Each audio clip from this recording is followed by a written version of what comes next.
Bismillahirrahmanirrahim. In the name of Allah, the most merciful, the most beneficent. जैसा कि आपको पता है कि डॉक्यूमेंट सबमिशन के लिए FPSC ने एक लिस्ट जो है वो पब्लिश कर दी है और वो आप सब तक पहुंच चुकी है। सो जो आपको जो फर्स्ट स्टेप करना है, आप अपने डॉक्यूमेंट्स जो है उनको अरेंज करें और लास्ट डेट का वेट किए बगैर, लास्ट डेट का वेट ना करें और एट दी अर्लीस्ट जितना जल्दी हो सकता है आप अपने डॉक्यूमेंट को सबमिट करें। अच्छे फॉर्म्स में बहुत से स्टूडेंट को इश्यूज आ रहे हैं। I was very busy today, मैंने फॉर्म को बिल्कुल नहीं देख पाया, तो आई विल ट्राई कि मैं कल फॉर्म को देखूं और फिर कल मैं आपको कल की क्लास में जो पॉइंट होंगे वो मैं उसमें आपको हेल्प आउट कर दूंगा कि कैसे आपने फॉर्म को फिल अप करना है। लेकिन एक बात क्लियर है जो कि मैं आपसे रिक्वेस्ट कर रहा हूँ, हमने लास्ट डेट का वेट नहीं करना। हमने आज क्लास एंड करनी है तो इसके बाद अपने डॉक्यूमेंट्स को सीधा करना शुरू कर देना है कि जी मैं इनको शेप में लेके आऊँ, जैसे FPSC की रिक्वायरमेंट है उसी तरह मैं उसको करूँ और करके उसको अटेस्ट करवाऊँ हर एक को, और अटेस्ट करने के बाद मैं इसको सेंड करूं। अच्छा, एक मेरी रिक्वेस्ट है कि जब आप इसको भेज रहे हो ना तो आप सिर्फ एक मीडियम यूज नहीं करें। मसलन कि आप एक प्राइवेट TCS कर लें और सेकंड आप पाकिस्तान पोस्ट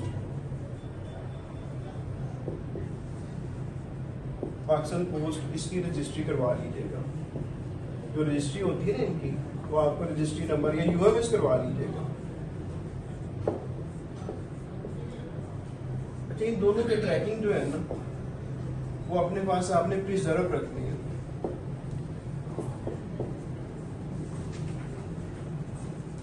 आपने अपने पास महफूज रखने हैं इनके ट्रैकिंग। जो एड्रेस FPSC ने कहा है कि यहाँ पे आप भेज दें, आप वहाँ भेजें। एक आप TCS कर दें और सेकंड आप ये कर दें कोरियर, एक कोरियर हो जाए और एक रजिस्ट्री या UMS कर दें। और उसका जो ट्रैकिंग है उसको गुम नहीं करें, उसको संभाल के रख लें, या सिंपली एक काम कर लें कि जो आप लेके आए स्लिप उसकी पिक्चर बना लें। तो पिक्चर आपके वो गूगल फोटोज वगैरह में चली जाती है, आपको ये महफूज रहेगा। और जब आप सेंड करें 2-4 दिन बाद उसको ट्रैक करके कि किसने रिसीव किया उसका प्रिंट अपने पास रख लें। अल्लाह ना करे किसी एक आध के साथ अगर कोई मिसहैप होता है कि आपके डॉक्यूमेंट्स नहीं आए तो वो रिक्वेस्ट फ़ौरन कर सकता है कि जनाब ये ट्रैकिंग ID था, मैंने तो एक ही बजाय मैंने तो 1 माइल एक्स्ट्रा चला, एक्स्ट्रा काशियस हुआ और मैंने एक तरीके से नहीं भेजे बल्कि 2 से भेजे। एक पाकिस्तान का जो ऑफिशियल पोस्ट है उसके थ्रू भी भेजा और एक जो पाकिस्तान का सबसे क्रेडिबल प्राइवेट सेक्टर में जो कोरियर सर्विस है उसको भी मैंने यूज़ किया और दोनों के ट्रैकिंग ID ये हैं। तो काइंडली मुझे कंसिडर करें, तो इंशाल्लाह फिर वो आपको, अल्लाह ना करे अगर किसी के साथ ये इंसिडेंट होता है तो उसको वो रिकॉल करके उसको ऐड कर लेंगे। लेकिन अगर उसके पास कोई रेफरेंस नहीं हुआ, उसने गुम कर दिया होगा तो फिर वो प्रॉब्लमेटिक होगा, फिर वो कंसिडर नहीं करेंगे। तो आपने जैसे ही पाकिस्तान पोस्ट से आप भेजें फ़ौरन पिक्चर बना लें और जो ओरिजिनल है उसको भी कहीं सेव कर लें। लेकिन अगर वो गुम भी हो जाते तो आपके पास एटलीस्ट रेफरेंस तो होगा ना। और इसी तरह TCS जब आप करेंगे, TCS करके और उसकी भी पिक्चर बना लें। और जो UMS कर रहा हो ना तो उसको भी कहें कि यार मेरा पूरा एड्रेस लिख दो, जिसको मैं भेज रहा हूँ ना उसका पूरा एड्रेस लिख दें। वो सिंपली इस्लामाबाद लिख देते हैं ना, तो उसे कहेंगे यार मेरा ये ऑफिशियल डॉक्यूमेंट है, कल को मुझे इसकी ज़रूरत पड़ सकती है, तो आप FPSC एड्रेस उनका लिख के और आगे इस्लामाबाद लिख दें ताकि वो बवक्त ज़रूरत काम आ सके कि FPSC इस्लामाबाद को ही भेजा था मैंने, और उस पर फिर उसकी स्टैंप लगवा लें। तो ये फिर आपके फॉर एक सिंगल बंदे के साथ भी अगर ये हो जाए तो उसके लिए ये बेनिफिशियल है। तो हम कल अपने जो है सबमिशन ऑफ फॉर्म्स में जो फिलिंग ऑफ द फॉर्म है उसको डिस्कस कर लेंगे। लेकिन आज के लिए ये मेरी आपको रिक्वेस्ट है कि यहाँ जाके आप पहला काम यही करें कि अपने डॉक्यूमेंट्स को कंपाइल करें। कंपाइल करके सुबह पहला काम आपका ये हो कि आप अपनी अपनी विसिनिटी में जो भी आपके दोस्त हैं, गस्टेड ऑफिसर हैं, उनसे अटेस्ट करवाएं और अटेस्ट करके कल की क्लास के बाद अपने फॉर्म को फिलअप करें और उसको सुपुर्द कोरियर और पाकिस्तान पोस्ट दोनों के कर दें। ये ना हो कि एंड पे फिर हाथ में फूले हो जी, मेरी सनद नहीं मिल रही, मेरा फला नहीं मिल रहा, तो वो इश्यूज बड़े आ जाते हैं। तो ये आपने जरूर कर लेना। और सेकेंडली कि एक ये है कि जिस तरह अगर वकार आप हैं PR के एम्प्लॉई हैं, तो अगर आप जाते हैं 2-3 साल पहले 18 में तो FBR का क्या था टारगेट, रेवेन्यू कलेक्शन का टारगेट क्या होता था? आज के टाइम से 2-4 साल पहले आधा था। हाँ बिल्कुल, ये 4 to 5 ट्रिलियन था, या ये था 4000 से 4000 to 5000 बिलियन रुपीस था। अब क्या हुआ है? अब ये 9.4 ट्रिलियन, या आप कह सकते हैं 9400 बिलियन, ये पहुंच चुका है इन टारगेट। लेकिन जो 5 साल पहले जो 2018 में गया, वो ये कलेक्शन कर रहे थे। अब इन्होंने कलेक्शन ये करनी है, मशीनरी वही है, उसमें से लोग छोड़ के गए, इंडक्ट कोई नहीं हुआ, तो they are in trouble, they need the manpower, उनको मैन पावर की जरूरत है। जितनी उनकी चल रही है वो चला रहे हैं, वो रिक्वेस्ट कर रहे हैं, वो रिमाइंडर भी दे रहे हैं कि काइंडली इसको थोड़ा सा एक्सपीडाइट करें। तो हो सकता है इसके बाद एक नया फिर उससे प्रोसेस शुरू हो जाए, क्योंकि आप देखिए ना कि यहाँ से यहाँ तक अगर ट्रेवल करें तो पाकिस्तान की हिस्ट्री में ये विदिन फ्यू जो है आपका ईयर्स 2 or 3 years ये डबल पे ले गए हैं, लेकिन मशीनरी एसेट्स वो तो वहीं पे हैं। तो अब आप अपने माइंड में रखें, बियर इन द माइंड, कि आप तैयारी पूरी जान से इसको स्टार्ट कर दें। आप वेट ना करें कि जब मुझे इंटरव्यू की कॉल आएगी तो फिर मैं स्टार्ट कर लूँगा। जो अर्ली स्टार्ट करेगा वो आगे होगा, जो बाद में स्टार्ट करेगा वो पीछे होगा। अगले वाले की अगर स्पीड नॉर्मल भी हुई, वो नॉर्मल स्पीड से भी आगे चलता जाएगा, और पिछले वाला दौड़ भी लगाएगा तो वो कैचअप नहीं कर पाएगा। तो प्लीज़ अभी से इसको स्टार्ट करें, अपनी मेहनत को कंटिन्यू करें, और जिस तरह अल्लाह ताला ने आप पे करम किया कि आप लाख तो थे ना, लाख में से आप कोई 1900 रह गए हैं, और आपने कंप्लीट करके आप में से ही 492 ने आना है। तो अब आपका कंपटीशन है, और 3 for 1 तो है कि 3 में से या 3.5 में से एक ने आगे अब सिलेक्ट होके अगले आने वाले दिनों में इसने FBR का इंस्पेक्टर होना है। तो अब इस तरह कोशिश करें कि अगर FBR एक को भी रखता है तो वो मैं होगा। प्रिपरेशन ऐसे करें कि अगर FBR अगर सिंगल इंस्पेक्टर को भी अपॉइंट करेगा तो जो मेरे पास 200 का इंटरव्यू है मैं ऐसा दूंगा कि वो मुझे होना चाहिए। इस तरह करके करेंगे तो आप फिर 492 में आप आएंगे। अगर आप ऐसे नहीं करेंगे तो जो दूसरा है वो बड़ी मेहनत कर रहा होगा, एनी पर्सन, तो वो आपसे ये छीन लेगा। तो आपने हम्बल रहना है, आजी के साथ आपने मेहनत करनी है, और मेहनत करके इसको फैच करना है। ठीक है। अब लास्ट क्लास में मैं रिलीजियसली पूरी कोशिश करूँगा कि जितनी मेरी हेल्प मैं कर सका। मैंने असिस्टेंसी करनी है मुख्तलिफ जगहों से देख के, और अपने एक्सपीरियंस से थोड़ा सा प्रिडिक्ट करने की कि पहले वाले जो हमारे पास इंटरव्यूज मौजूद हैं, क्योंकि I was part of those interviews who are going to appear the interview, तो हमने भी वो कलेक्शन की, वो भी मेरे पास हैं। और दूसरा ये है कि आप बाय वर्च्यू ऑफ एक्सपीरियंस ये भी आइडिया हो गया कि क्या पूछा जा सकता है टैक्सेशन के बारे में। तो मेरा मेजरली फोकस बजट, टैक्सेशन और जो करंट जो इश्यूज हैं इस फील्ड में टैक्सेशन सिस्टम में, उसमें आपको असिस्ट करना। आपकी जो अपनी क्वालिफिकेशन है उसके फंडामेंटल्स हैं, कोई स्टैट में है, कोई इकोनॉमिक्स में है, कोई अकाउंटिंग में है, कोई लॉ में है, तो उसके प्रिंसिपल्स जो करने हैं वो आपने पर्सनली करने हैं। उस पर काइंडली आप लोगों ने फोकस करना है, उसको भी नहीं छोड़ना। और टैक्सेशन इंशाल्लाह हम साथ साथ चलेंगे तो वो आपकी हो जाएगी। टैक्सेशन में मैंने बेसिकली वो स्टार्ट करने की कोशिश की थी कि अपना जो मेरा इंटरव्यू था और उसमें मैंने आपको बताया था कि मुझे जो टैक्स से रेलिवेंट क्वेश्चन डिपार्टमेंटल रिप्रेजेंटेटिव ने पूछा था that was about with holding tax कि विद होल्डिंग टैक्स क्या होता है इनकम टैक्स ऑर्डिनेंस में। तो मैंने उनको विद होल्डिंग टैक्स का बताया था। तो प्रीवियस क्लास में हम लोग उसको डिस्कस करते हुए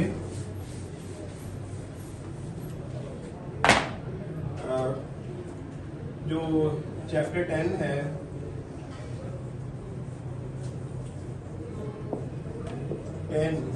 ऑफ इनकम टैक्स ऑर्डिनेंस 2001 उसके मुख्तलिफ पार्ट हैं। और जब अच्छा मैं यहाँ ये भी बता दूँ कि स्कीम क्या है इनकम टैक्स ऑर्डिनेंस की। अगर आपसे पूछता है कि इनकम टैक्स ऑर्डिनेंस को किस तरह डिवाइड किया गया है, उसको किस तरह हिस्से बनाए गए हैं उसके, तो सबसे पहले इनकम टैक्स ऑर्डिनेंस है, इसको डिवाइड किया गया चैप्टर्स में।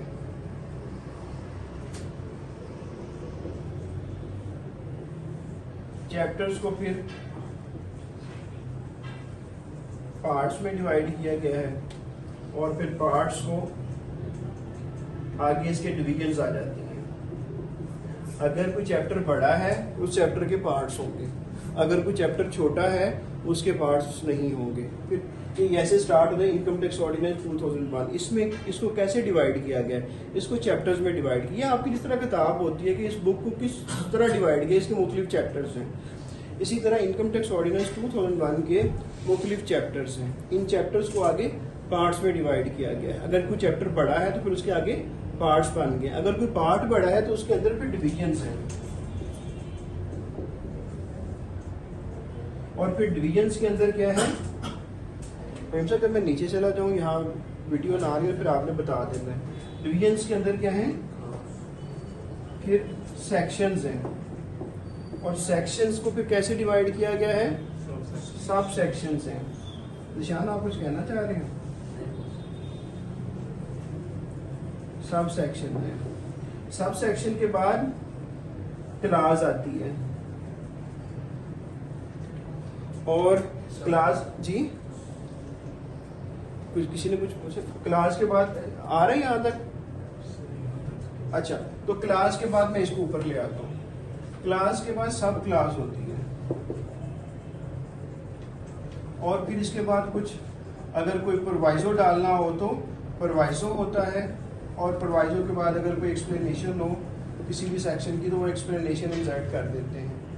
तो सारे का सारा इनकम टैक्स ऑर्डिनेंस कुछ इस तरह से तकसीम किया गया है कि इनकम टैक्स ऑर्डिनेंस 2001 स्कीम क्या है इनकम टैक्स ऑर्डिनेंस की। सर इनकम टैक्स ऑर्डिनेंस 1 जो है वो चैप्टर्स में डिवाइड किया गया है।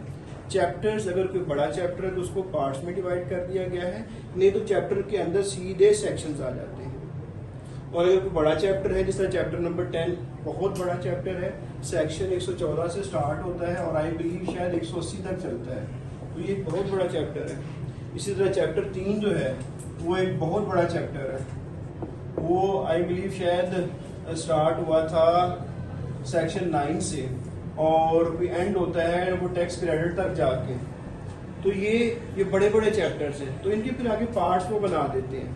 तो इसी तरह अगर कोई चैप्टर बड़ा है तो उसके बन जाते हैं पार्ट्स। अगर कोई बड़ा पार्ट है तो उसके अंदर फिर आ जाती हैं डिवीजन, और डिवीजन्स के अंदर तो ऑब्वियसली सेक्शंस होते हैं, और जब एक सेक्शन होता है तो उसके अंदर फिर सब सेक्शंस होते हैं। लाइक देखें, हम सेक्शन पढ़ रहे हैं 148, तो 148 ऐसे स्टार्ट होता है, ठीक है जी। और इसके आगे फिर आगे इसका नंबर 1 ऐसे लिख दिया जाता है।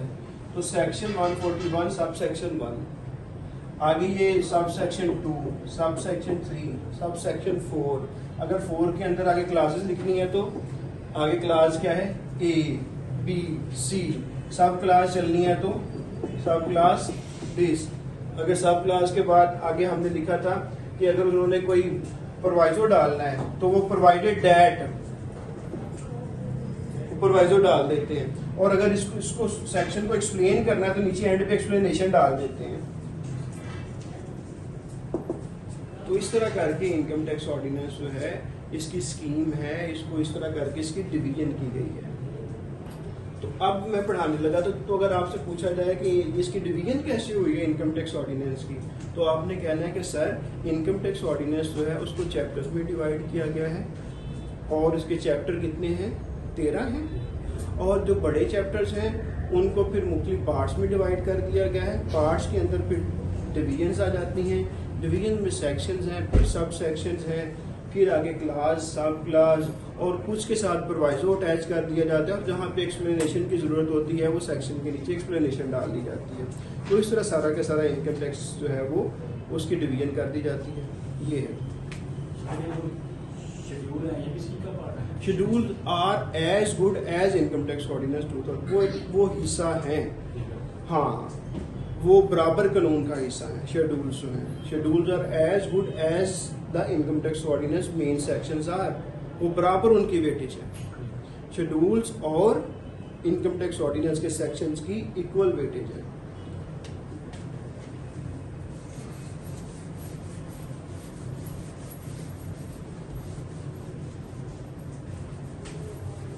इसमें ये कि जितना आप स्टडी कर लेंगे उतना ही बेहतर है, क्योंकि वो लिमिट नहीं होती ना कि इंटरव्यू और कैसे कहाँ चला जाएगा।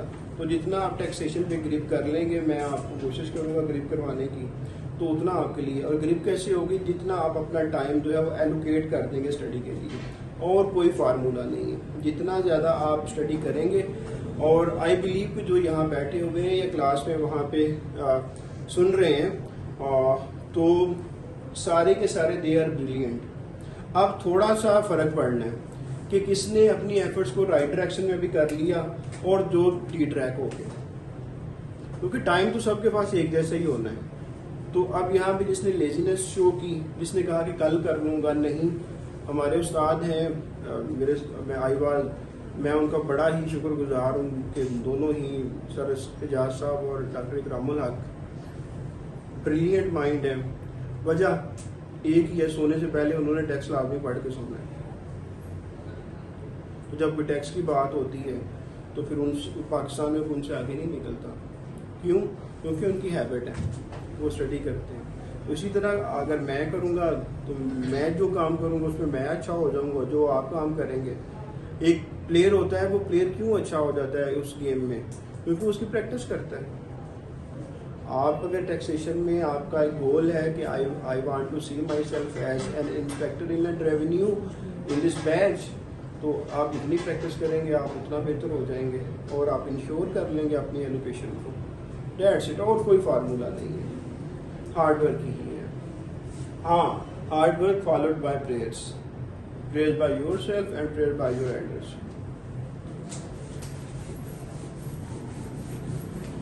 अच्छा, तो मैं बता रहा था कि चैप्टर जिस तरह 10 है, इसका एक पार्ट है और उसका नाम है पार्ट नंबर 5। ये मैं क्विकली वो करने लगा हूँ, क्योंकि मैंने जब स्टार्ट किया तो बहुत से स्टूडेंट ऐसे थे कि सर अभी तो डॉक्यूमेंट की नहीं, तो I was having little idea कि ये होने जा रहा है। और बाद में जो मेरे स्टूडेंट हैं वो पुराने जानते हैं कि एक बहुत बड़ा नंबर है हमारे स्टूडेंट का। तो मैंने कहा यार ऐसे ही रह जाएंगे कि लेट स्टार्ट करते हो, तो क्यों ना हम पहले कर लें। तो हमने स्टार्ट कर लिया और अब कोई डाउट नहीं रहा कि जब डॉक्यूमेंट सबमिट हो जाने, स्क्रूटनाइज होने हैं, तो कोई पता नहीं एफपीएससी थोड़ा किसी वजह से लंबा भी चला जाए, लेकिन ये भी पॉसिबल है कोई जल्दी स्टार्ट कर दे। तो अगर उन्होंने लंबा चले जाए तो चलो ये है कि आपने पहले पढ़ा होगा तो थोड़ा आपको ज़रा रिवाइज करना पड़ेगा। लेकिन अगर उन्होंने जल्दी कर लिया तो जिन्होंने ना पढ़ा होगा तो उसका क्या हल होगा? जो पिछले 2-2.5 साल से लगे हुए हैं वो मेहनत कहाँ जाएगी? तो क्यों ना आज ही स्टार्ट कर लें। और हमने आपको गाइडेंस दे देनी है, मेहनत आप लोगों ने करनी है आगे, तो अगली गाइडेंस ले लें। अच्छा, पार्ट 5, तो पार्ट 5 में ना पहला सेक्शन 147 है एडवांस टैक्स का, वो हम अभी नहीं कर रहे क्योंकि फुल फ्लैज एक किस तरह एडवांस टैक्स कैलकुलेट करते हैं वो मैं एक अलहदा से करूंगा। लेकिन अब विद होल्डिंग पे आते हैं। 148 में मैंने आपको बता दिया था, जल्दी से मैं फिर क्विकली कर देता हूँ। सेक्शन 148 जो इम्पोर्ट करते हैं, तो इम्पोर्ट के ऊपर जो कलेक्टर ऑफ कस्टम है,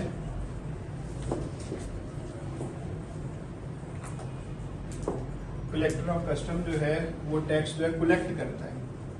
यहाँ पे कलेक्ट करता है, आपसे कहते हैं लाओ तो गुड्स क्लियर करवानी है तो लाओ तो कलेक्शन होती है, यहाँ पे टैक्स की कलेक्शन होती है। कौन करता है?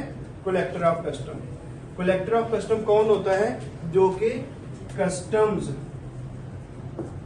एक्ट 1969 के मुताबिक वहाँ पे जो कलेक्टर ऑफ कस्टम लिखा होगा ना, शायद सेक्शन 3 है या इस तरह, उसमें जो डिफाइन किया गया है ना कलेक्टर ऑफ कस्टम कौन होगा, तो वो कस्टम्स एक्ट 1969 में जो लिखा होगा। हाँ, अगर सिर्फ कलेक्टर ऑफ कस्टम ही इकट्ठा करेगा नहीं, जिस तरह यहाँ पे असिस्टेंट कमिश्नर होता है, वहाँ पे असिस्टेंट कलेक्टर होता है, एसी। यहाँ पे एसी होता है ना, एसी इनलैंड रेवेन्यू, जहाँ पे आप जा रहे हैं वहाँ पे होता है असिस्टेंट कलेक्टर होता है, वहाँ कमिश्नर नहीं होता, वहाँ असिस्टेंट कलेक्टर, फिर डिप्टी, फिर एडिशनल और फिर कलेक्टर। इसी तरह जैसे यहाँ पे assistant commissioner, deputy commissioner, additional commissioner और फिर कमिश्नर, वहाँ पे collector is equal to commissioner. तो वहाँ पे कलेक्टर को कहा जा रहा है कि वो कस्टम एक्ट 1969 में जो कलेक्टर लिखा हुआ है उसके मुताबिक जब इंपोर्ट होगी तो इंपोर्ट के ऊपर वो टैक्स जो है वो इनकम टैक्स ले लेगा, कलेक्ट कर लेगा, कलेक्शन कर लेगा। अच्छा, वो कलेक्शन कर लेगा और फिर गुड्स को क्लियर कर देगा। अब कौन सी गुड्स पे कितना टैक्स होगा, इसके लिए शेड्यूल 12 है, लिख लें अपने पास शेड्यूल। ये कलेक्ट कर लेगा किस गुड पे कितना होना है, शेड्यूल 12। शेड्यूल 12 के अंदर उन्होंने तीन तरह, इसके शेड्यूल 12 के 3 पार्ट बना दिए, पार्ट 1, पार्ट 2, पार्ट 3। मैं आपको दिखा देता हूँ। शेड्यूल 12, ये शेड्यूल 12 है, इसका पार्ट 1 है, ठीक है। इसी तरह आगे पार्ट 2 होगा, पार्ट 3 होगा शेड्यूल 12 का। शेड्यूल 12 में उन्होंने लिखा है part 1, potatoes fresh or chilled, tomato fresh or chilled, onions, garlic, leeks and other. ये चीजें उन्होंने लिख दी कि कलेक्टर ऑफ कस्टम बैठा होगा, इंपोर्ट होंगी, देखेगा क्या आया है। जो गुड्स पार्ट 1 में लिखी हुई हैं, पार्ट 2 में लिखी हुई हैं, पार्ट 3 में किस में लिखा होगा, पार्ट 1 में लिखी हुई है तो 1% टैक्स ले लेगा, पार्ट 2 में लिखी है 2% ले लेगा, और अगर पार्ट 3 में लिखी हुई है तो कुछ ऐसी गुड्स हैं जिन पे 3.5% है, कुछ पे 5.5% है, और कुछ गुड्स ऐसी जिन पे 6% है। तो कलेक्टर ऑफ कस्टम जब इंपोर्ट हो रही होगी, इंपोर्ट के वक्त देखेगा कि जनाब 12वें शेड्यूल में कहाँ पे ये गुड आती है, वो 12वें शेड्यूल में गुड को देखेगा, उसके मुताबिक फिर वो रेट ऑफ टैक्स लगा देगा, और टैक्स लगा के वो कलेक्ट कर लेगा, और कलेक्ट करके वो कलेक्शन करके चालान जनरेट करके वो जमा करवा देगा नेशनल एक्सचेकर में, FBR के हेड के अंदर। तो ये यहाँ पे जो चैप्टर 5 सेक्शन 148 ये ओवर हो जाएगा। अच्छा, फिर वो गुड्स का पता चल जाएगा तो वैल्यू कैसे मालूम करेगा कि ये कितने की है, 100 रुपए की है, 120 की है, 125 की है, 130 की है, कितने की है, ये भी तो मालूम करना पड़ेगा ना। कि दो, ये हमने कहा 1% पार्ट 1 में है, पार्ट 2 में 2%, फिर पार्ट 3 में 3.5 से लेके 5.5 6%। तो अब कैसे पता चलेगा कि जो वैल्यू है वो कितनी है। तो वैल्यू मालूम करने के लिए हमारे पास उसने 2 तरीके इसमें बताए हुए इसी सेक्शन में कि वैल्यू क्या होगी, क्योंकि अगर 2% मल्टीप्लाई होना है तो किसी वैल्यू के साथ होना है ना, वो वैल्यू क्या होगी। तो वैल्यू के लिए आप लिख लो कि सेल टैक्स एक्ट का शेड्यूल 3 है, sale tax act 1990, sale tax act 1990, उसका शेड्यूल नंबर है 3। उसमें लिखा हुआ है कि कुछ ऐसी प्राइस हैं जो कि रिटेल प्राइस पे चलती हैं, उनकी रिटेल प्राइस लिखी होती है। लाइक ये एक प्रोडक्ट है, इसके ऊपर चस्पा कर दी जाती है कि इसकी MRP मैक्सिमम रिटेल प्राइस क्या है, मैक्सिमम रिटेल प्राइस MRP लिख दी जाती है ना। कुछ ऐसी चीजें होती हैं, बिस्किट का पैकेट आता है उसके ऊपर लिखा होता है कि आप इसकी रिटेल प्राइस है। तो शेड्यूल 3 में सेल टैक्स एक्ट 1990 के वो लिखा जाता है। मैं 1930 इसलिए कह रहा हूँ, सेल ऑफ गुड्स एक्ट 1930 है। सेल ऑफ गुड्स एक्ट अगर किसी ने पढ़ना हो ना बिजनेस लॉ में तो उसका 1930 है। तो मैं सेल ऑफ गुड्स एक्ट भी पढ़ाता हूँ, तो इसलिए वो स्लिप आउट टंग जो है, लेकिन सेल ऑफ गुड्स एक्ट जो है वो 1990 है। जिसकी जो सेल टैक्स को डील करता है। तो मैक्सिमम रिटेल प्राइस वो लिखी होती है, लाइक बिस्किट का पैकेट है, उसकी MRP है जी 190, ये होगी MRP शेड्यूल 3 के मुताबिक।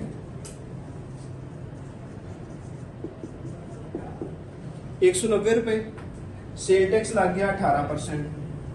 बताएं प्लस यहाँ इसका 18% क्या होगा? 190 मल्टीप्लाई बाय 18% करें जी, 190 मल्टीप्लाई बाय 18%। अब आप थोड़ा सा देख लें कि क्या ये सही चलता रहता है। हाँ जी, कितना बना? 34। तो हम करेंगे कि 190 retail price, 34 sales tax, retail price, इन दोनों को इकट्ठा करें, 4 9 3 12 और 1 2 224। अब ये जो वैल्यू आएगी ना, इसके ऊपर ये 2% जो है वो लगेगा। तो जो 2% होगा वो जो 148 के मुताबिक जो कलेक्टर ऑफ कस्टम है वो कहेगा कि जनाब 224 का 2% दे दो, गुड्स ले दो यहाँ से। ऐसी गुड्स जो कि शेड्यूल 3 मैक्सिमम रिटेल प्राइस लिखी हुई है 1990 के मुताबिक। एक तरीका ये हो गया, इसकी समझ आ गई। अब दूसरे तरीके पे आ जाए। एक तरीका ये होता है कि क्या सारी गुड्स जो इंपोर्ट हो रही हैं वो सारी की सारी यही वाली हैं जो कि शेड्यूल 3 वाली हैं? नहीं यार, बहुत सी चीजें ऐसी हैं जो कि शेड्यूल 3 में नहीं लिखी होंगी। अब मेरे पास सेल टैक्स एक्ट नहीं, मैंने वो गाड़ी में पढ़ा हुआ है, तो मैंने शेड्यूल 3 मैं रिपीट कर मैं अच्छा यार देखो, आप बिस्किट का पैकेट लेने जाते हैं दुकान पे। जब बिस्किट का पैकेट लेते हैं तो कभी उसको देखा करें कि उसके ऊपर लिखा होता है कि रिटेल प्राइस ये है, RP करके लिखा होता है बिस्किट के पैकेट के ऊपर। आप मान लें, अज्यूम करें कि जो इंपोर्ट हो रही है वो एक बिस्किट का पैकेट है जो कि बड़े लोग खाते हैं, जो कि बाहर वाला खाते हैं, यहाँ वाला बिस्किट भी उनको अच्छा नहीं लगता। अब वो जो बिस्किट इंपोर्ट होके आ रहा है उसके ऊपर रिटेल प्राइस जो है PKR में कन्वर्ट करके 190 रुपए बनी।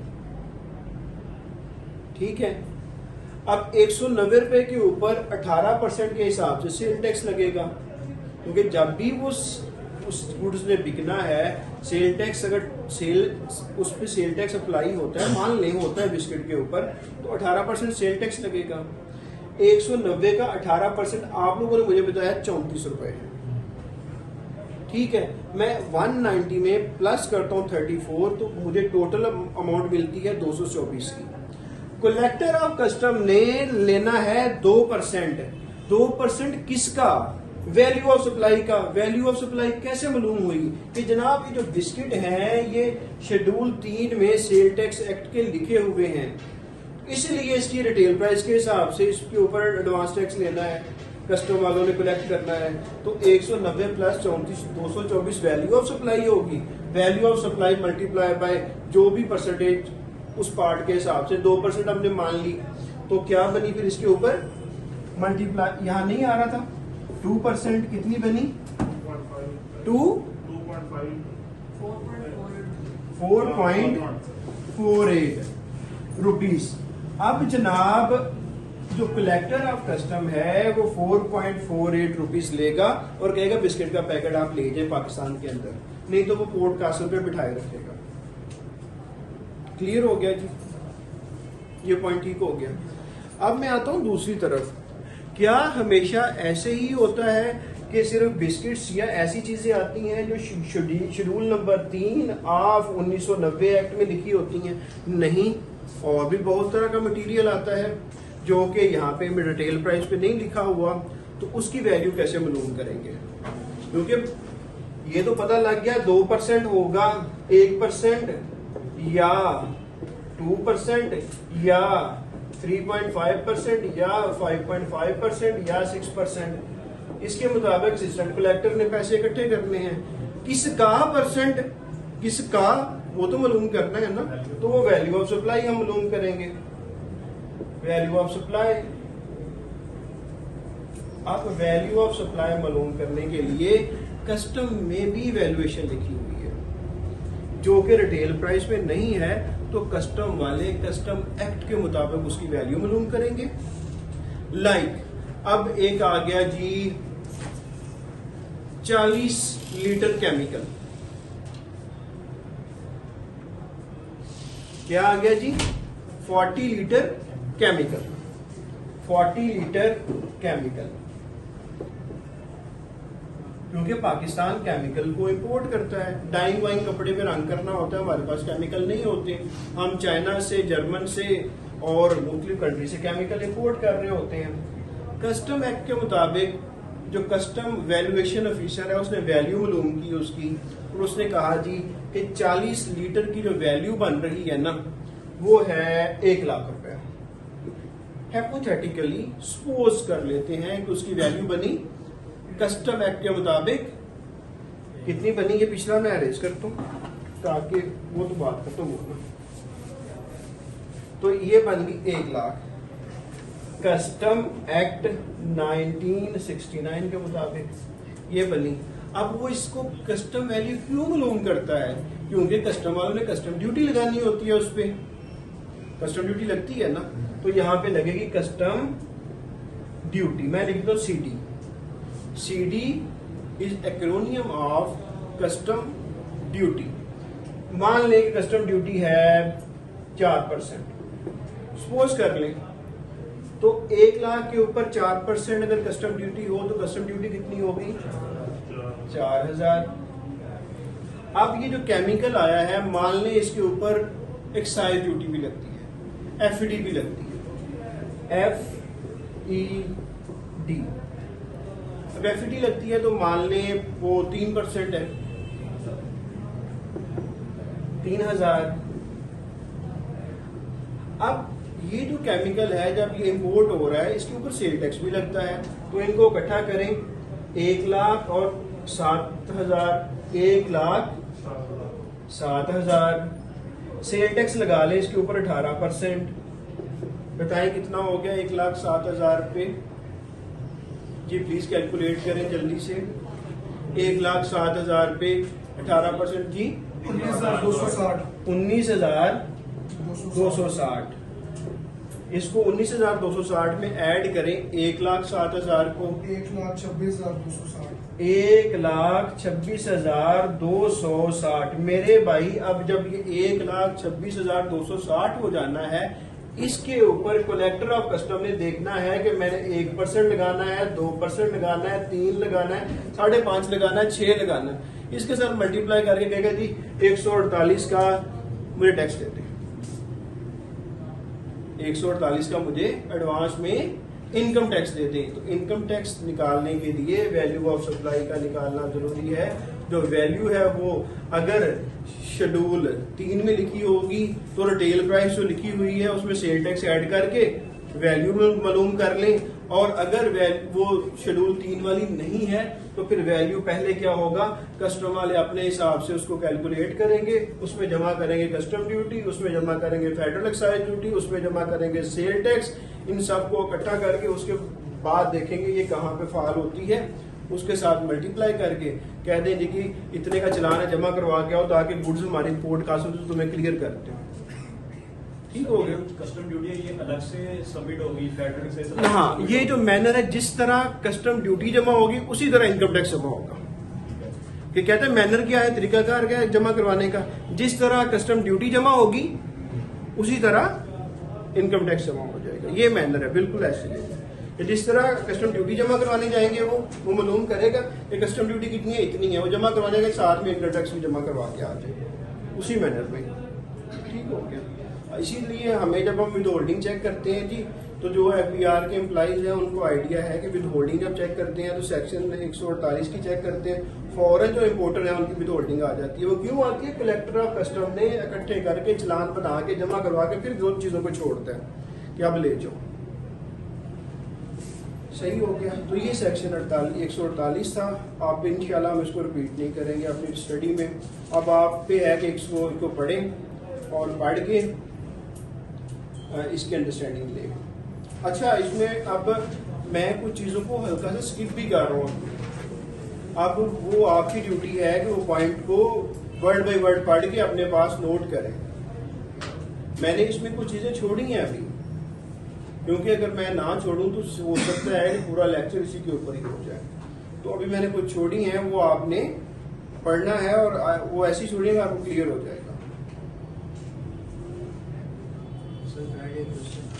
हाँ जी, इसमें जब वो इम्पोर्ट कर रहा होता है उसके पास कुछ इनवाइसेस जब दूसरे कंट्री से ले रहा होता है, जहाँ से जिस कंपनी से इम्पोर्ट, उसके पास कुछ इनवाइसेस भी होंगे, वहाँ पे जो रेट दिया होगा उसको कस्टमर नहीं आता। अनलाइक अगर आपने मोबाइल लिया है ये वाला, हमारे पास आईफोन लगा होगा, आप कहेंगे मैं 20,000 का लेके आ गया, तो वो कहेंगे 20,000 का यार, आप ये कस्टम ड्यूटी कम पे करने के लिए, फेडरल एक्साइज ड्यूटी कम करने के लिए, सेल टैक्स कम पे करने के लिए और उसके बाद 148 कम पे करने के लिए आप इसकी वैल्यू अंडर वैल्यू कर रहे हैं। क्योंकि उन्होंने अपनी नहीं असेसमेंट करी। अब मिलजुल के होता है सारा मिली बग से, तो ये ऐसे हैं। लेकिन ये है कि कस्टम एक्ट को देखा जाए तो फिर वो अपना प्रॉपर माइंड अप्लाई करके मार्केट में चेक करके, आजकल हर चीज़ इंटरनेट पे अवेलेबल है। आईफोन 13 प्राइस, आज की प्राइस क्या है उसने फ़ौरन निकल आना है। तो फिर वो वैल्यूएशन अफसर जो है वो देख रहा होता है। गाड़ी आपने मंगवा ली जी, आप जो है होंडा सिटी या वेजल या कोई भी और गाड़ी आपने मंगवा ली, क्या प्राइस है वो जानना कोई मुश्किल काम तो नहीं है, ठीक है। लेकिन फिर भी ये अब वो एडवांस वाली बातें जो अभी मैं बता दूंगा कि जब चाइना से माल इंपोर्ट होकर दुबई आता है तो चाइना से इनवाइस आती है, वो किस तरह आती है, और फिर वही इनवाइस दुबई से पाकिस्तान आती है तो वो कितनी कम होके आती है, ताकि कस्टम अथॉरिटीज़ के साथ जो कुछ भी है वो कस्टम ड्यूटी को भी बचाया जा सके, फेडरल एक्साइज ड्यूटी को भी बचाया जा सके, सेल टैक्स को भी बचाया जा सके और इनकम टैक्स को भी, सबको जो है वो बचाया जा सके। तो वो फिर बहुत काम वैल्यू पे करते हैं और वो आंखें बंद कर लेते हैं और फिर काम आगे निकल जाता है। तो सर, हाँ सर, जैसे इसकी एक्चुअल प्राइस जो है वो 1 लाख है, तो इस पे हम क्यों इनकम टैक्स परसेंटेज अप्लाई करेंगे, बजाय इसके कि सबको ऐड करना, उसके बाद उस पे परसेंटेज टैक्स सब ऐड करने के बाद यही तो मैंने समझाया है। एक्चुअल प्राइस फिर ये होगी 1,26,000। इसके ऊपर कस्टम ड्यूटी, इसके ऊपर एक्साइज ड्यूटी, इनको इकट्ठा करके सेल टैक्स और फिर सबके ऊपर क्या है इनकम टैक्स का परसेंटेज। तो फिर इस तरह करके, लेकिन जब आपको पेपर में पूछेगा सिर्फ यही जानना चाहेगा, अगर उसने पूछ लिया कि यार जो इनकम टैक्स 148 का वैल्यू ऑफ सप्लाई वो मुझे बता सकते हैं किस तरह इंक्रीज करते हैं, तो आपने कहना है जी सर जो वैल्यू कस्टम वाले मालूम करेंगे ना उसमें सेल टैक्स भी ऐड कर देना है, उसमें इनकम टैक्स भी ऐड हो जाना है और उसमें सेल टैक्स भी ऐड हो जाना है, उसमें फेडरल एक्साइज ड्यूटी भी ऐड हो जानी है, उसमें कस्टम ड्यूटी भी ऐड हो जाना है। फिर जो रिजल्टेंट अमाउंट आनी है उस पर मल्टीप्लाई होना है परसेंटेज जो अवेलेबल है 148 के मुताबिक, और फिर वो एडवांस में इनकम टैक्स जो है कस्टम वालों ने इकट्ठा कर लेना है। आपका आंसर ये होना चाहिए। और अगर सर गुड्स जो हैं वो ऐसी हैं कि जो शेड्यूल 3 में मौजूद है सेल टैक्स के, तो मैक्सिमम रिटेल प्राइस जो भी होगी उसमें सेल टैक्स को जमा करके उसके ऊपर फर्दर 148 का टैक्स इकट्ठा हो जाएंगे। वो सेटिस्फाई हो जाएगा कि जो हम इंस्पेक्टर ले रहे हैं इसको प्रैक्टिकल चीज़ों का आइडिया है बहुत ज़्यादा। लेकिन सिर्फ आपने इतना बता दिया ना तो ये बहुत बड़ी सेटिस्फैक्ट्री आंसर होगा आपका उसके लिए। आपने उसको मुकम्मल तौर पे सेटिस्फाई कर दी है ये आंसर दे के आपने। तो यही आपने, मैं कहता हूँ कि दुआ करें कि वो आपको जिस तरह ये पढ़ा हमने, दुआ करो कि आपसे 148 का पूछ ले। जब उसने 148 का पूछ लिया आपने उसको इस तरह एक्सप्लेन कर दिया या आप एक्सप्लेन करना शुरू किया तो उसको समझ आ जानी है कि he is tax literate person, he has some practical exposure, या नहीं है तो कम से कम इसने मेहनत करके आया, जो कि हमने इनको कहा था कि मेहनत करके आना, हमने आपका इंटरव्यू लेना है, तैयारी करके आना, तो ये तैयारी करके आया। तो ये आपके लिए वो प्लस पॉइंट हो जाना है। आगे 149 है, 149 वही है सैलरी वाला, इसको मैं ज़्यादा एक्सप्लेन नहीं करूँगा क्योंकि ये काफ़ी डिस्कस हो गया है ऑलरेडी। अपनी अपनी जो ग्रीन बुक है या बेयर एक्ट्स डाउनलोड कर लें, लेकिन बेयर एक्ट्स को डाउनलोड करके आप उसके ऊपर कैसे लिखेंगे कि 1%, 2% शेड्यूल 12 से लिंक हो जा पार्ट 1, पार्ट 2, पार्ट 3, तो लिखना मुश्किल हो जाएगा आपके लिए। तो प्लीज, क्योंकि कोई जिन नहीं है जो कि याद कर सके, मैं हमेशा से कहता हूँ आपको हर दफा निशानियां लगानी पड़ती हैं। इस तरह लिख लें। और मैं आपके सामने बोल रहा हूँ तो I have done the work, मैंने इस पे मेहनत की, फ्री में आपके सामने बोल रहा हूँ। अगर मैंने ना की होती तो फिर मैं भी नहीं बात कर सकता था। तो आप जब वर्क करेंगे आप इस तरह करके चीज़ों को नोट करें, लिखें। तो आप कैसे लिख पाएंगे? जब आपके पास किताब होगी तो किताब लें, उसके सामने लिखें, और फिर जब रिवीजन किया करें, सिंपली मोटी मोटी चीज़ें, हाईलाइटेड चीज़ें देख लिया करें, आगे निकलते जाएं, आधे घंटे में सबको रिवीजन कर लें। ठीक है? तो ये आपने भी जो आपको मार्केट में सस्ती किताब लगती है, बेयर एक्ट अपडेटेड है, वो ले लें। बेयर एक्ट अपडेटेड है, वो परचेज कर लें, और उसके ऊपर इसी तरह जो आज क्लास में पढ़ा है वो आप लोग पढ़ के हाईलाइट कर लें।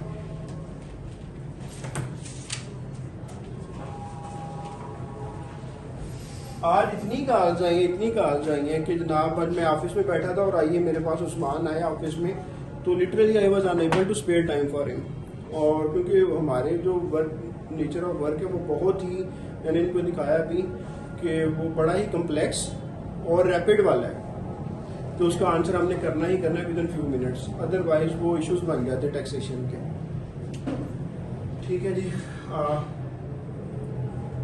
क्योंकि दूसरी एंड पे जाके बैंक में बैठे होते हैं इंस्पेक्टर चेक पे ऑर्डर बनवाने के लिए, और बैंक हमसे पूछ रहा होता है कि आप हमारे कंसल्टेंट ने बताएं चेक दूं या ना दूं, तो फिर मैंने उनको बताना होता है कि देना है कि नहीं देना।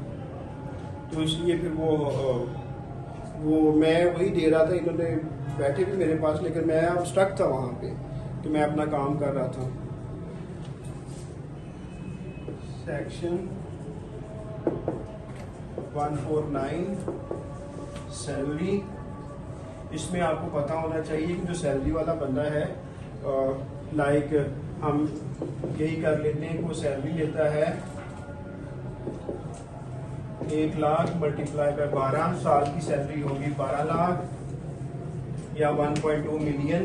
तो जो जिसने उसको मुलाजिम रखा हुआ है, जो उसका एम्प्लॉयर है, वो 12 लाख को जाके चेक करेगा कि इनकम टैक्स ऑर्डिनेंस में जो फर्स्ट शेड्यूल है, हाँ याद रखिएगा रेट ऑफ टैक्स जो है वो पहले शेड्यूल में है।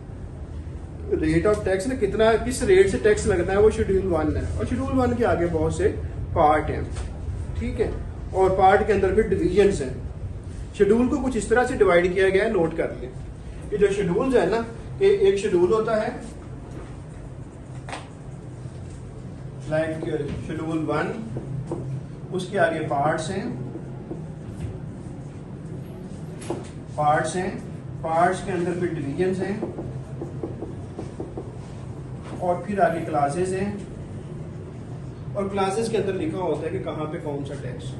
वहाँ पे सेक्शंस नहीं होते, वहाँ पे शेड्यूल है, शेड्यूल के अंदर पार्ट्स हैं, पार्ट के अंदर फिर कोई डिवीजन है, डिवीजन के आगे क्लास है, क्लास में लिखा होता है कि जनाब जो बंदा सैलरी कमा रहा होगा उसके ऊपर रेट ऑफ टैक्स क्या होना है, तो वो रेट ऑफ टैक्स अप्लाई करेगा।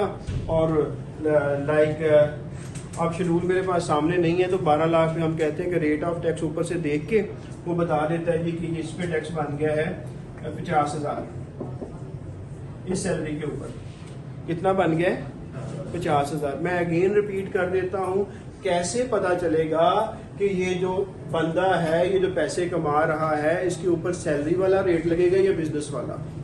क्योंकि बिजनेस के टैक्स रेट अलहदा हैं, सैलरी वाले के टैक्स रेट अलहदा हैं। बिजनेस वाले के टैक्स रेट परसेंटेज ज्यादा है, सैलरी वाले की परसेंटेज कम है। तो कैसे पता चलेगा कि जनाब इस पे सैलरी वाली परसेंटेज लगानी है या बिजनेस वाली लगानी है? ये बंदा जितनी भी टोटल कमाई कर रहा होगा, ये 12 लाख कमा रहा है, अगर सैलरी से कमा रहा है फिर तो 100% सैलरी है, क्योंकि इसकी जो सैलरी से कमाया इसको डिवाइड कर दें इसकी टोटल टैक्सेबल के इनकम के ऊपर, मल्टीप्लाई बाय 100, तो ये तो 100% जो है सैलरी ले रहा है।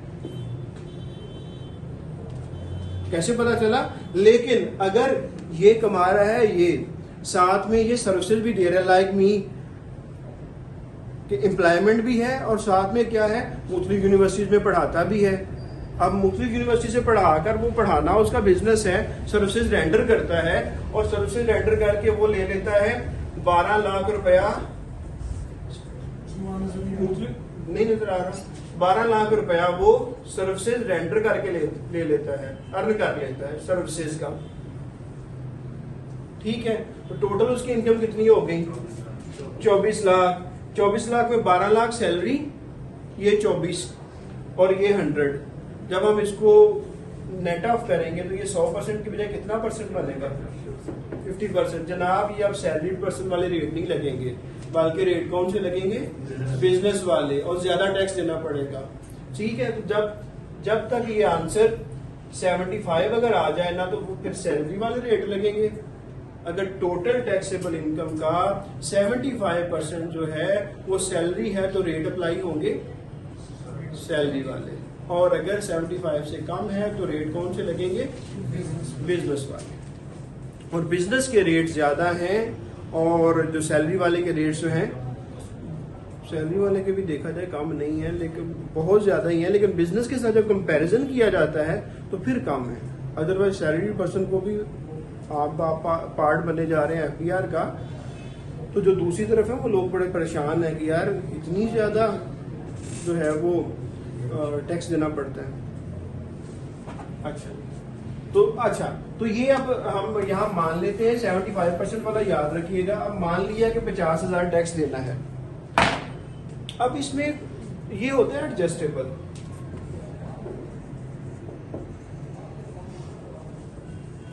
अब मैंने उस दिन भी कहा था, मैंने फर्स्ट नोट रखे हैं एडजस्टेबल, मिनिमम और फाइनल का डिफरेंस, तो वो मैं आपको जरूर बताऊंगा। लेकिन ये समझने के एडजस्टेबल है, 50,000 रुपए टैक्स दे दिया, बनता है।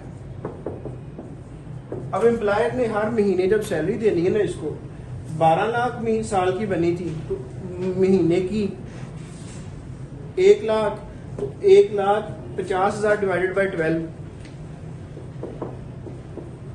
50,000 डिवाइडेड बाई 12, 12 चौक 48, और आगे 2,000 का जो है वो करें तो ये तकरीबन 4900 कुछ रुपीस, 4900। हाँ जी, 4166। 4166, हाँ 4166 बिल्कुल। तो ये जब ये 1 लाख की सैलरी देने लगेंगे ना, तो 4166 एम्प्लॉयर अपने पास रख लेंगे कि मैंने तुम्हें देना है 1 लाख माइनस 4166, और आंसर क्या आया? 95 लाख 95 लाख। उसमें पश्तून भी मेरे भाई हैं, वो भी हैं, तो मैं पंजाबी में भी, हाँ जी 95,834 वो ये पे करेंगे, ये एफबीआर को दे देंगे। लेकिन अगर ये बंदा जो 50,000 जिसका टैक्स बना है, अगर इस बंदे ने कोई प्लाट खरीद लिया तो वहां पे इसने 236K का टैक्स दिया होगा, बेच दिया तो 236C का टैक्स दिया होगा, मोबाइल इस्तेमाल किया तो मोबाइल इस्तेमाल करने पे एडवांस में इनकम टैक्स दिया होगा, अगर इसने कहीं जहाज पे बैठ के कहीं चला गया तो वहां पे इसने वो टैक्स दिया होगा टिकट के ऊपर एडवांस में इनकम टैक्स, अगर इसने कोई फॉरेन इंस्टीट्यूट को कोई, जिस तरह मैंने पेमेंट मैं पढ़ता हूँ कहीं पे फॉरेन में, तो यहाँ से पेमेंट करता हूँ तो 236Y का टैक्स कट जाता है कि जितनी मैंने बाहर पेमेंट की उसका 5% जो है एडवांस में। तो ये सारे लाइक ये 2,000 रुपया इसने 236K पे किया, C कर दिया 1,000, सिर्फ समझाने के लिए। मोबाइल का समझ लो 856, 236Y समझ लो 233 रुपए, गाड़ी का टोकन पे कर दिया, गाड़ी की रजिस्ट्रेशन करवा दी, ये सारे जो है फिर इससे माइनस हो जाएंगे। एंड पे सब मान लें कि ये वाली सारी एडजस्टमेंट करके इसका बन गया 36,000 टैक्स की लायबिलिटी, क्योंकि ये सारे माइनस कर लिए। तो अब एम्प्लॉयर जो है 36 को 12 पे डिवाइड कर लेगा, और बाकी जो अमाउंट हुआ करेगी फिर वो इतने नहीं डिडक्ट किया करेगा, बल्कि क्या करेगा 36 डिवाइडेड बाई 12 कितना हो गया 3,000, तो 3,000 को माइनस करके और बाकी जो है 97,000 हर महीने उसके अकाउंट में भेज दिया करेगा। तो ये है सैलरी की टैक्स पे विद होल्डिंग, सैलरी पे विद होल्डिंग। एम्प्लॉयर जो है इन चीज़ों का ख्याल करके उसके बाद उसकी सालाना टैक्स की लायबिलिटी मालूम करके और उस हिसाब से हर सैलरी में से उसमें से कुछ अपने पास रोकना शुरू कर देगा। जो अपने पास रोकना है इसी को उर्दू में इंग्लिश में विद होल्डिंग कहते हैं। और विद होल्ड करके क्या उसने अपने पास ही रख लेना है? नहीं, उसने FBR को जमा करवाना है। अब यहाँ ये बात आ जाती है कि आज विद होल्ड कर लिया, today is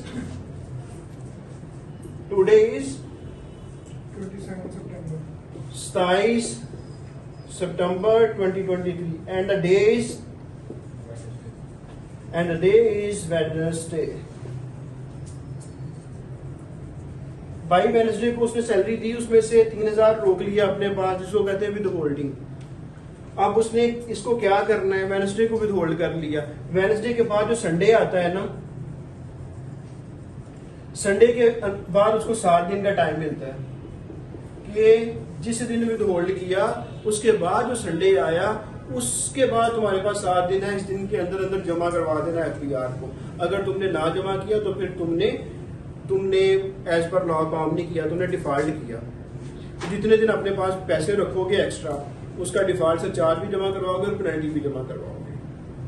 meaning there bye जिस दिन उसने रोका, कलेक्ट विद होल्ड किया, उसके बाद जो संडे आया उस संडे से अगले संडे तक 7 दिन के अंदर अंदर उसने जमा करवाना है FBR को। ना करवाया तो अच्छा, इसमें परेशान नहीं हो, ये सिर्फ मैं आपको समझाने के लिए जो है ना चीजें, कि ताकि आप ये चीजें अंडरस्टैंड। और जब आपने खुद पढ़ना तो आपको, I believe you people are having very good mind and you all are, जितने भी 1900 पूछे और इवन के जो 5000 थे, दे आर ब्रिलियंट। अब उन्होंने कम्पीट किया, कहीं पे उन्होंने अपने आप को लूज किया है, शेकी हुए हैं, तो आप लोग आगे निकल गए। अगर उन्होंने भी फोकस किया होता तो वो भी, तो फिर आप में से कोई बाहर निकला होता, लेकिन वो लूज हुए हैं तो आप आगे आ गए, वो लूज हो गए। अब जो है, जो ज्यादा मेहनत करेंगे वो 492 में होंगे, तो यहाँ पे लूज हो जाएंगे, वो बाद में किसी और FPSC के एग्जाम की तैयारी कर रहे होंगे।